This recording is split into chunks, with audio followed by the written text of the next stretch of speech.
Greetings! Today we will talk to you about our naked mole rat trap design and demonstrate part of our working prototype. The motivation for this project is to assist Dr. Stanton Browdy of the WashU Biology Department in building a more effective and efficient naked mole rat trap.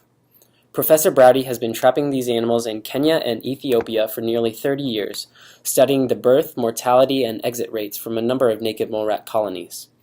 Professor Browdy has built his own trap design, which he currently uses in the field, but is seeking ideas to improve his trapping ability. These improvements include an improved locking mechanism for keeping the shutter closed when a naked mole rat is trapped, a dust cap to keep debris out of the shutter chamber, and a remote detection system that will signal Dr. Browdy when a naked mole rat enters the trap. Our naked mole rat trap will improve on the design of Dr. Browdy by 1. Improving the success rate of the shutter's locking mechanism to above 95%, 2. Reducing dust and preventing any particles larger than a grain of sand from clogging the mechanism, and 3. Allowing detection when the trap is blocked by soil at least 95% of the time. These new capabilities hope to increase mole rat trapping success rate, speed, and ease of use in the field, while simultaneously providing a repeatable design at minimal cost. For our design, we used the code and standard for live animals, specifically mammal, traps, ISO 10990. This standard provides test methods for performance evaluation of traps in the areas of animal welfare, capture efficiency, selectivity, and user safety. We reviewed this particular standard along with all of our trap design enhancements and alterations with Dr. Browdy and concluded that our design is compliant with the ISO 10990 because it humanely traps the naked mole rats without causing them any substantial physical harm in the process. The engineering analysis involved 3 tests to determine the force resulting from the shutter falling from a height of the trigger pin where it was released to the bottom of the main trap chamber. The first test involved releasing the shutter in free fall without any added weight or friction. The second test involved releasing the shutter with friction, which added resistance to the falling shutter and thus reducing the force on collision.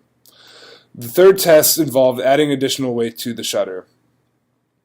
Many of the risks have been discovered through our discussions with Stanton Browdy. The greatest risk is associated with the designing a device to detect the soil blockage in the trap. Any electronics or cameras require a power source and are sensitive to the rough environmental conditions, thereby increasing the likelihood of failure.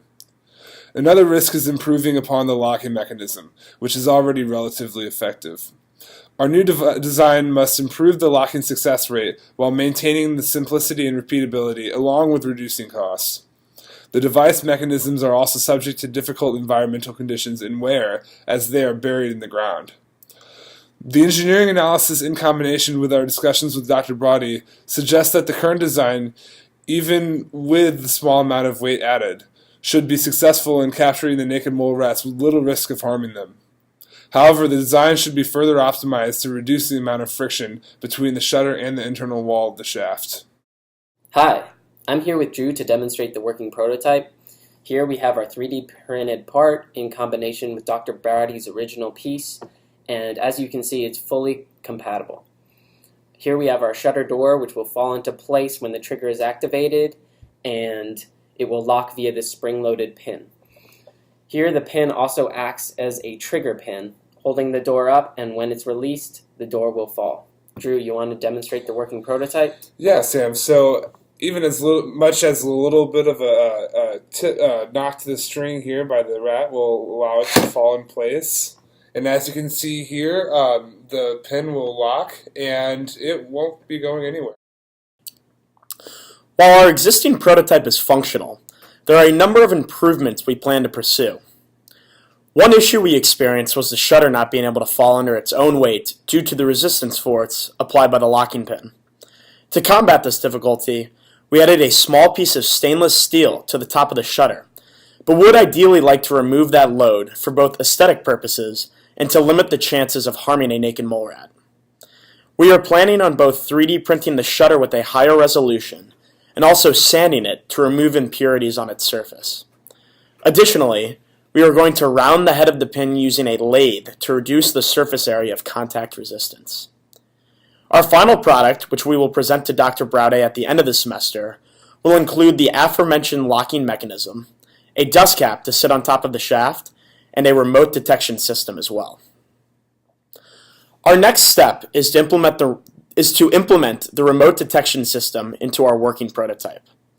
We ordered and received an IR sensor, an Arduino, battery supply, connection cables, and a Bluetooth shield. We will be working in the coming days to program the Arduino and integrate this system into our existing design. We will also refine our locking mechanism per the various prototype upgrades I just discussed. Additionally, Professor Braude has asked us to 3D print him 10 copies of our functional locking mechanism design so that they can be fixed to his existing trap and used in the field when he travels to Eastern Africa next May.